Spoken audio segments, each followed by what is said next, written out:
I hear you in the background whenever I phone. What's up, fellas? We're doing it's UFC 325, so we're doing nut picks again. I said I was gonna try to be a bit more consistent this time around.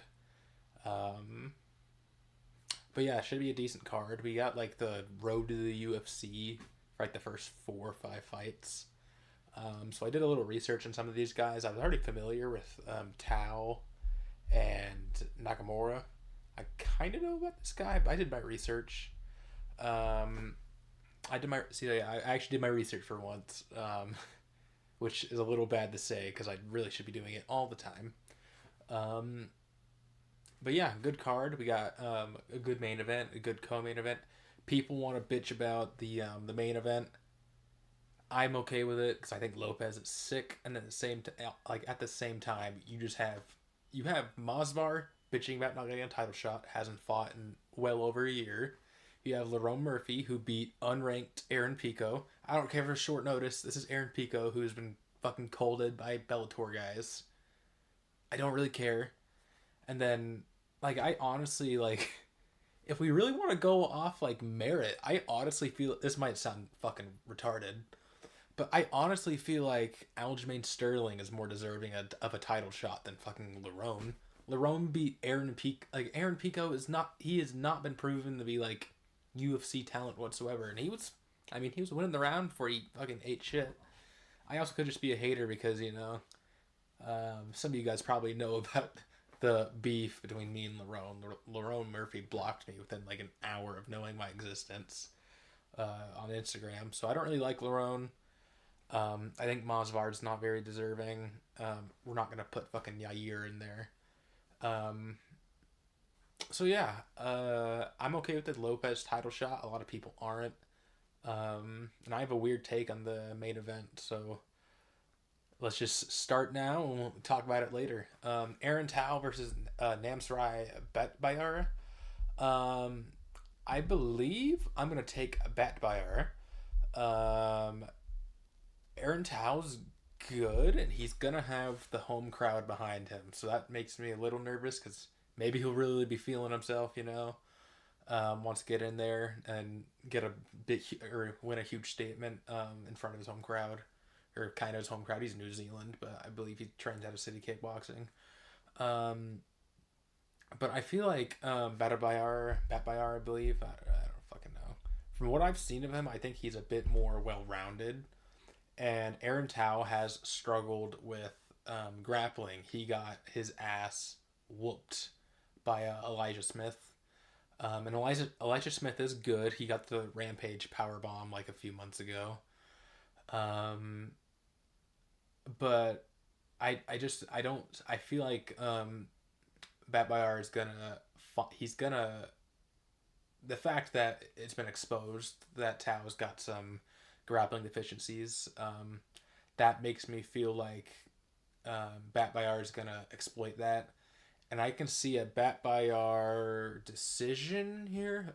Tao's tough. He just looks tough. He's got the Maori tattoos all over his face. He's a tough motherfucker, but I feel like Batbayar is gonna exploit the grappling and take this to a decision, win his contract in the UFC. I believe these are the finals. Sulan Grombo versus Lawrence Louis. I believe Sulan Grombo is a pretty big favorite here. Is he the one that's 10-3, or I think it's someone else? He is who I was thinking of. Yeah, so he is 10-3, but he is on a 9-fight win streak right now. Maybe not to the best opponents. A lot of these guys I don't recognize. But he lost his first 2 fights, and then he went 1-3 in his first 4. And since his third loss, he's been on a 9-fight win streak. Pretty dangerous fighter as well, I've noticed.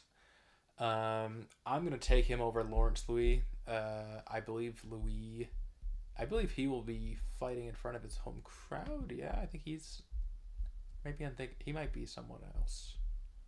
No? Okay, New Zealander, that's what I thought. But yeah, I'm going to take Sulan Grombo here. I'm taken by round 2, like a club and sub TKO, I think, or not TKO, but like a club and sub. Like he gets him on the ground, kind of beats up on him a bit, and then maybe finds like an RNC or something like that. I just from what I've seen again, a bit more of the well-rounded fighter. Um, should be a good one. These guys are kind of all. Keiichiro Nakamura. I know I'm straight up. I'm picking the Asian guys over the Australian guys in their own home country here, but again, I'm just picking what I've seen, the more well-rounded guy. I've had to dig up the old fights because Dana White's Contender Series and Road to the UFC is always when I'm working. So I just never catch him. But this one should be decent. I'm pretty sure, if I'm not mistaken, I'm pretty sure Nakamura is more of a grappler, that Japanese grappling style. That's what I've seen from him at least. He is pretty decent himself. I mean, I just, again, this might be my mistake too, because a lot of the times I see these people, these Asian fellas who are just like kind of that grappling style. And I really rely on, or not rely on them, but I trust them, and then they shit the bed. Which in a minute I'm gonna explain. This is gonna explain one of my picks, but I'm gonna take Nakamura here. I don't have much to say on these guys because I definitely haven't been like watching Road to the UFC and Contender Series as much as I should have. But I mean, I'm working Tuesday nights, you know. Sang-Wook Kim versus Domar Fawn. I'm taking Domar Fawn for the first Australian guy to win Road to the UFC here. This is gonna be kind of silly, but the past like 5 times I have picked a South Korean guy to win, and he was like a mild underdog to a favorite, they get fucking starched. It has happened to me almost every time recently. I don't trust Korea right now. He has to prove me wrong. I'm gonna take Domar Fawn here. I'm pretty sure he's got some better wins. I think he's on a 4-fight win streak. And one of his losses is the Quinlan Salkield, which is not a bad loss to take at all. I'm gonna take Domar Fawn. I think he's faced some stronger competition. He fought out of Eternal MMA. But yeah, should be good. Khan Ofli versus Yiza. Oof, man. I'm pretty sure Khan is a slight underdog here. He kind of looked good against his last fight. He fought Ramos on the UFC Brazil card, got his first win. And he's really only lost to like pretty solid guys. Yiza had a really good fight. I think he won a pretty good fight at a UFC Shanghai, the Johnny Walker card.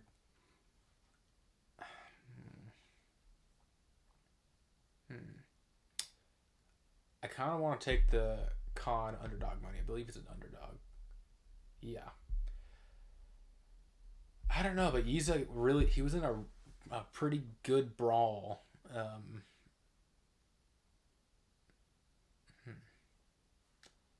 going to take Yiza. I think I'm going to take Yiza by decision. I think he'll be able to keep it standing. I don't see him getting submitted like Khan submitted his last opponent. It was a pretty big underdog win, Khan's last fight.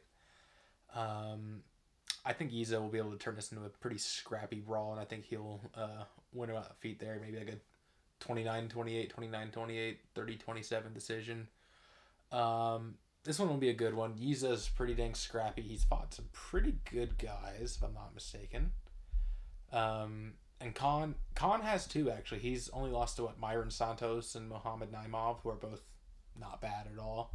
Especially Myron, even though he robbed Carpenter or whatever his name is.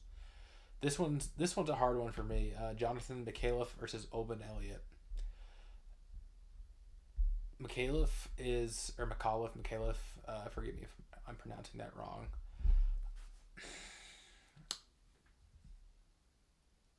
Mikhailov, definitely the more well-rounded fighter.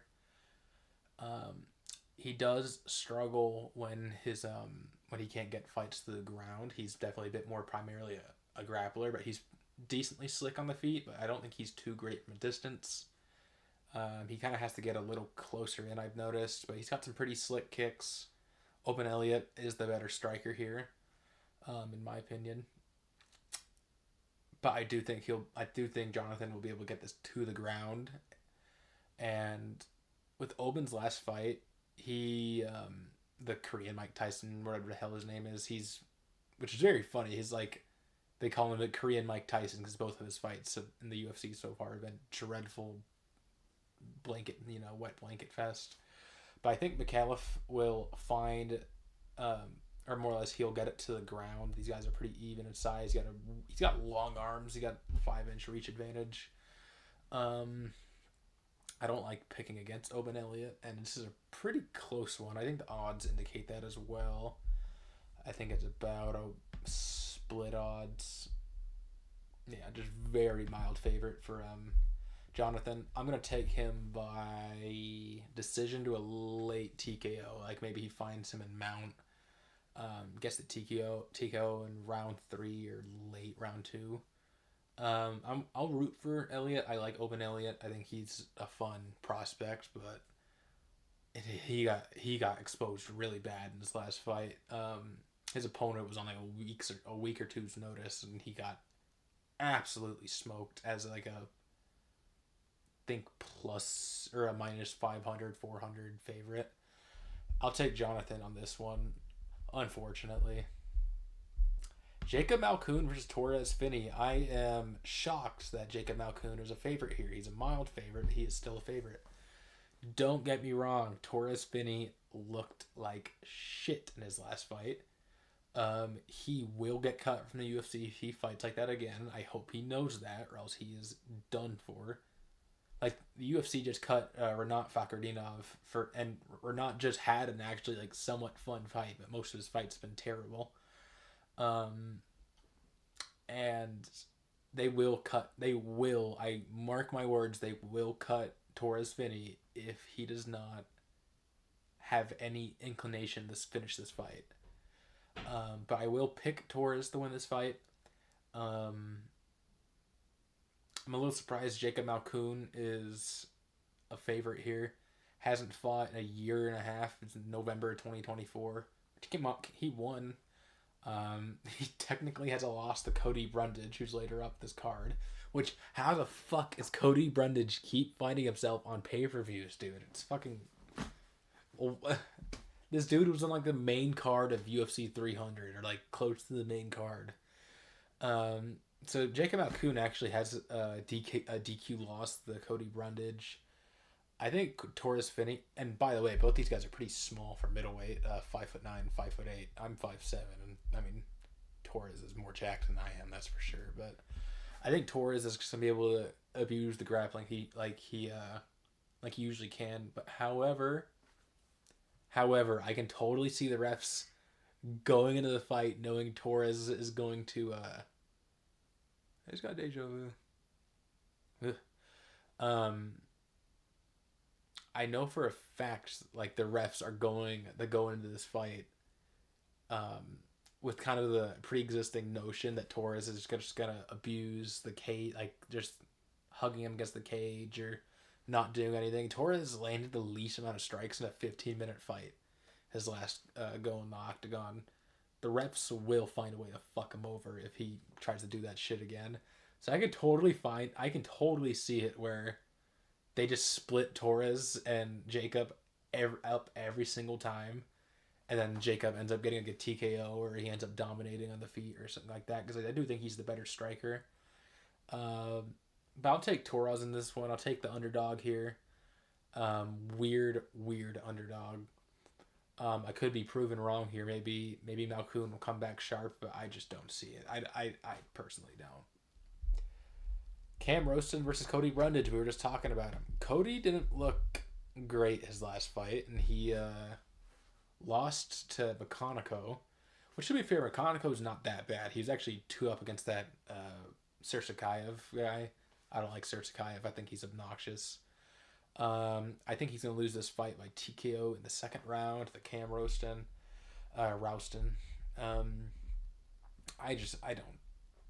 I don't pick Cody Brundage to win fights. I just can't. He's not very good in my opinion. I think he's slow on the feet. I think he's sloppy on the feet. Um, I just realized I don't. No, never mind. I was right. I had a doubt for a minute that Malkoon lost to Cody by DQ. I don't know why I was doubting myself. Now I'm gonna have to check.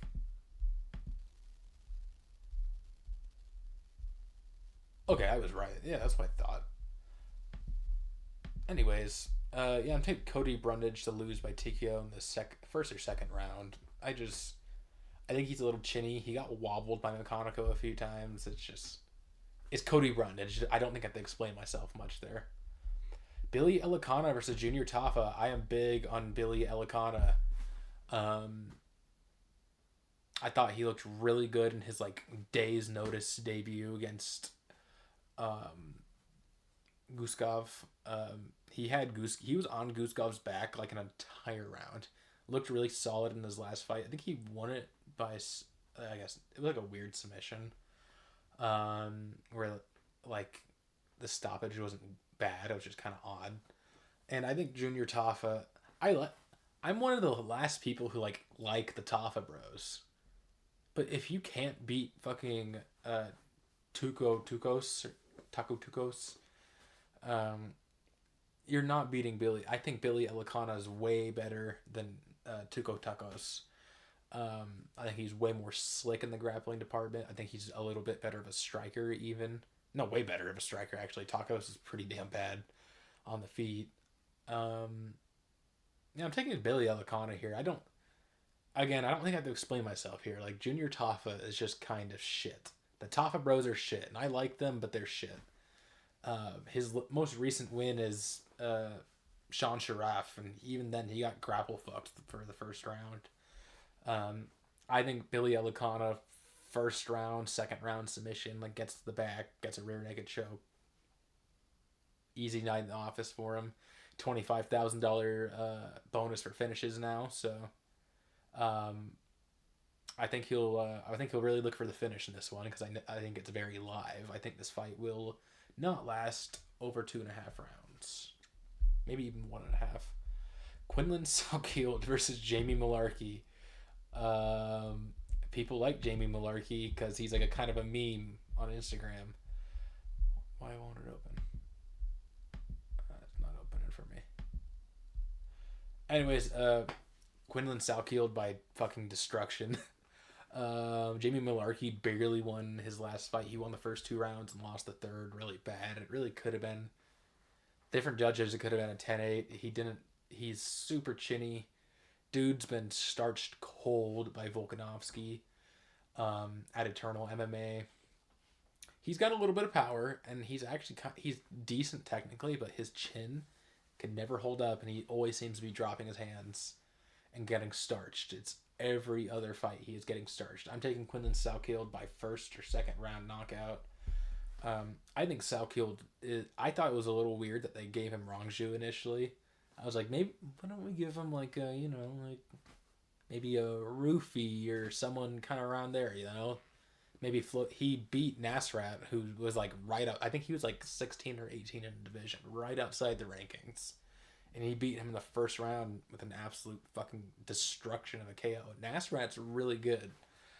So yeah, I'll take Quinlan Salkield. I think he's already beaten significantly better opponents than Jamie Malarkey. Short notice for Jamie Malarkey too. Not the best circumstances for him. I'm kind of surprised he took this one. Maybe the UFC's paying him pretty good. The hop in on short notice here, but I'm taking Quinlan Salkield. I think he's a really solid prospect. He's one of the guys I've really been watching from Australia for a while now, and he's been looking good. He's shown cardio was a little mediocre against the Jewish guy or the Israeli. I don't fucking know. It was a second fight in the UFC, and he was able to show some pretty decent wrestling.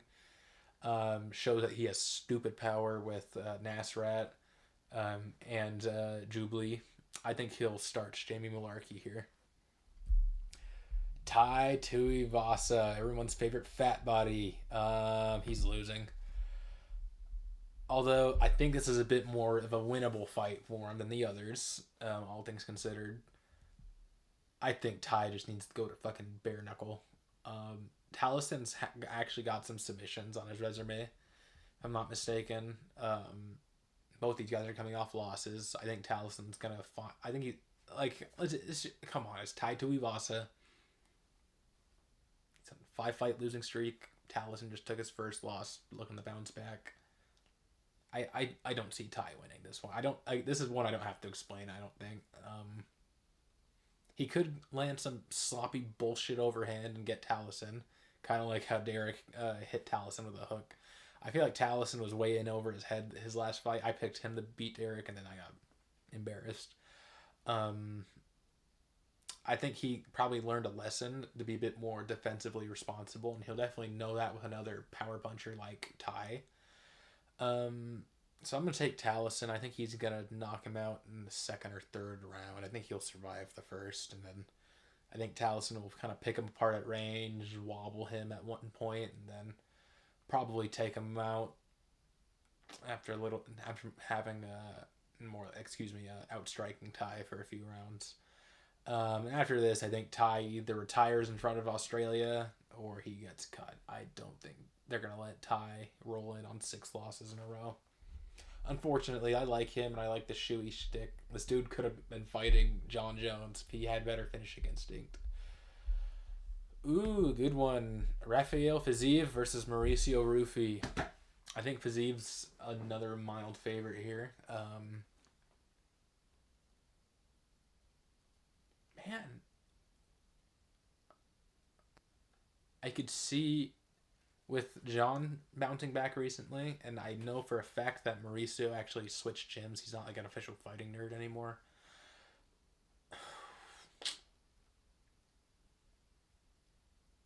But honestly, like Fiziev looked really good against Bahamondes. I picked Bahamondes to beat him.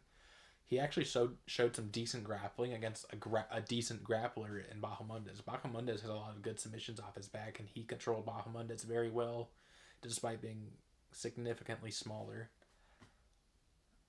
But has Rufy's been training with Volk, I believe. Has Rufy made the adjustment? Will he have learned his lesson from Benoit Saint Denis?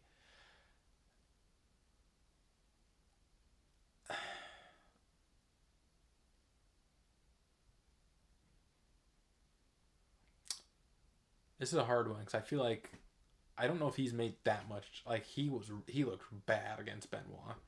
He got up a few times, but I do feel like Benoit's the better grappler here. Between him and Fiziev, that is.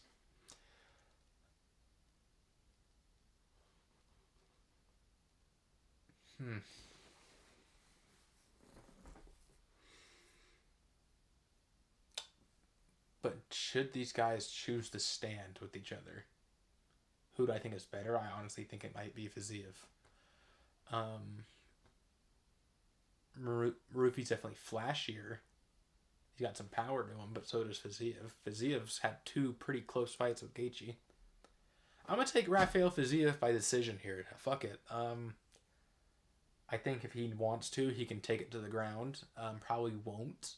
I think this fight's gonna mostly take place on the feet. I can see. I think it's gonna be close. I think it's gonna be 29-28 either way. I think it's gonna be a close fight. I'm gonna take Rafael Fiziev by decision, 29-28, 29-28, 29-28. Could even be a split decision. Could be a controversial split decision either way. But I think Fiziev's output is better. I think his grappling is a little better. His offensive grappling, that is, and maybe not so much his defensive grappling. I do know he does have pre-existing injuries, and I know he's talked about wanting to go down the featherweight, but shit, Fiziev looked really good in his last fight, and Rufy did not. I'm going to take Rafael Fiziev by decision. This is my favorite fight of the night. I love Dan Hooker, and I love Benoit Saint Denis. I'm going to take Benoit Saint Denis due to, I believe he's the more well-rounded fighter here, but this is a way more winnable matchup for Dan than Arman Sarukian. I don't like Arman Sarukian at all, but I will give him his props. He's an excellent fighter, and I think he would have beat either fighter interim championship last weekend.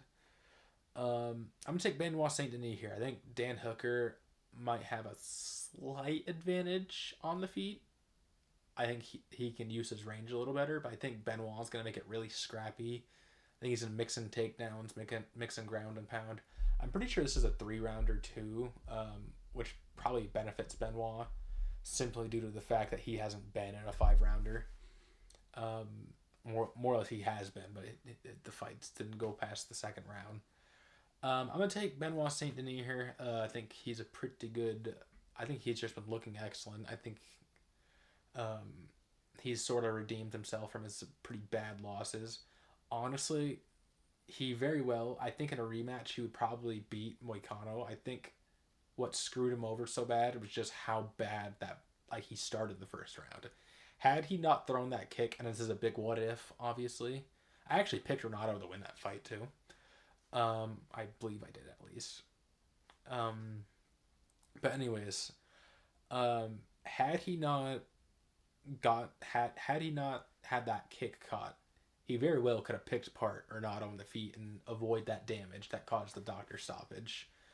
And I think Benoit's been improving a lot. I think he's the number 8 ranked fighter right now, 7 or 8.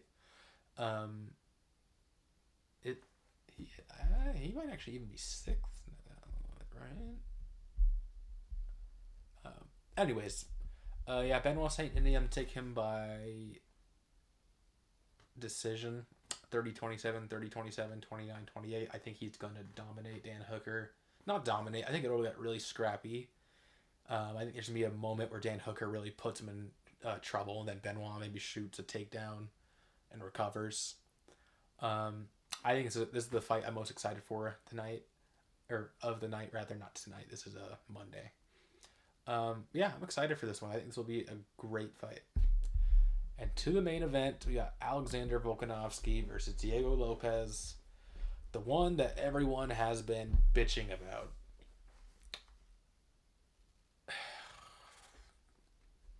I've had a really, ever since it was announced, I have a really hard time. Because, I mean, it's Volkanovski. And I think he proved me wrong. I picked Diego last time. And I think Volkanovski is the better fighter technically, absolutely. I think Volkanovski's a better offensive wrestler. I think he's a better boxer, better kickboxer even. I think his counter grappling is better than Lopes. But my gut is telling me that Lopes is going to find the shot. He's going to make the right adjustment. He's going to find the shot this time. I feel like I'm going to look really stupid, especially if I pick Diego twice and he loses both times. But fucking A. I picked Holloway after he lost to Dustin twice, even though both times the circumstances weren't great. Man. I'm going to pick Diego Lopes by round 2 knockout. But god damn it, this could make me look really stupid. Like, really stupid. I already got clowned on for picking him the first time. Because, again, I've talked about this in my prior videos. I have so many people in my DMs. Every time I got a pick wrong, I've had nights where I went like 9-1 or 10-1 or 10-2. And I still have people in my DMs just clowning me for getting a pick or 2 wrong. Man. Yeah, I've had a gut feeling that Lopes is gonna adjust. He's gonna find like his last fight. I think John Silva. I don't like John Silva at all for some obvious reasons. But I think John Silva would honestly be a bad matchup for Volkanovski. And Lopes handled him pretty well. Ate all of his best shots. Pursued grappling and dealt with Silva on the ground and caused a lot of damage. Lopes looked like a freaking... Not Lopes, Silva, excuse me. Silva was whole head was just covered in welts and bumps at the end of the fight. He got fucked up. I think Lopes is gonna. I think he's gonna fight less tentatively. Last fight, he let Volkanovski take control, and by letting Volkanovski take control, that's what lost him the fight. Like, you could not like Volkanovski. That's what he's very good at. Is he can just take control of a fight from the get go, and he's got those freakishly long arms for having a very short body. That's how he beat Max Holloway 3 times. Although I think he lost the Max in the second fight. Not that it would matter. He'd still be tough 2-1. Yeah, I think Lopes is such a risky pick because I think Volkanovski is honestly the better fighter in almost every regard besides power, maybe. But I think Lopes might find that shot, and the odds are almost the exact same from last time too. Um, yeah, Volk's just a mildly larger favorite this time. Um, but yeah, tell me what you think I'm right on and what I'm wrong about. Definitely have a few kind of risky picks here. I am not confident in Lopes at all. This is like, I wasn't. I was actually way more. I was pretty confident in him the first time. I am not confident in him this time. But I think the layoff again for Volkanovski, 2 long layoffs, one after another. It's not good for him at this time. At this point in his career, it might be because it gave him more time to recover, especially from a war. I know he's been wanting to fight. I honestly think he's been training the whole time too. He's been waiting, just waiting for an opponent because it was just been a circle jerk of I want the title shot. I want the title shot. But yeah, I think this is an okay. I think it was okay to give Lopes the title shot. I think Lopes will make some mild adjustments. I think those mild adjustments will be just enough to um, get the W. And I think Volk, if he loses, retires in front of his home crowd here. Maybe not. I know he's talked about wanting to go up to lightweight again, which I think he could find success in lightweight. I think the best guy he could beat at lightweight would probably be Holloway. Holloway or Charles. Could even beat Gaethje on a good night. I reckon he could beat Gaethje as long as he doesn't get too close. But yeah, just tell me what you think I got wrong, right and wrong. Good card. I, I do not love the road to the UFC. I think it's one of those things kind of like tough where I feel like not a lot of great prospects have been coming out of it. Myron Santos is probably the best prospect we've had come out of tough recently. So I don't mind the prelims are kind of covered in road to the UFC. This one will be good. I reckon most of these will be decent. I think this will be a decent scrap right here. I think this is gonna be a shit fight. This will be a pretty quick finish. I think quick finish. I think this one will be I don't think this one will get too scrappy, but I do think it'll last a bit. I think it will end in a finish. I think that $25,000 for a finish is a great addition to the UFC. I love that they did that. I love that they doubled the size of the bonuses. I think that just makes the incentive to be exciting and put on a good fight. Make like that incentive to fight is just so much higher now. Not to Umar, apparently. Umar put on a stinker, so maybe they'll have to throw in a goat or two for the Dagestanis. This one will be a banger. I'm almost certain of it. Oh, their rankings are right there. I'm fucking stupid. So yeah, he was number 8. So yeah, that's UFC 325. I'm pretty excited. Happy to have 2 back-to-back pay-per-views. And just let me know what you think I got right or wrong in the comments, respectfully, please. I have some people who are kind of mean. It doesn't really hurt my feelings, but I think I'm a pretty relaxed guy. So just let me know what you think I got right or wrong. I'll try to post videos a little more often. Maybe not even just picks videos, but like videos on fighters or whatnot. I recently got hired to like edit videos for a guy. He's a tattoo artist, so watch out for that. I'll definitely link him pretty soon. And yeah, just thank you guys for watching, and Nut is out.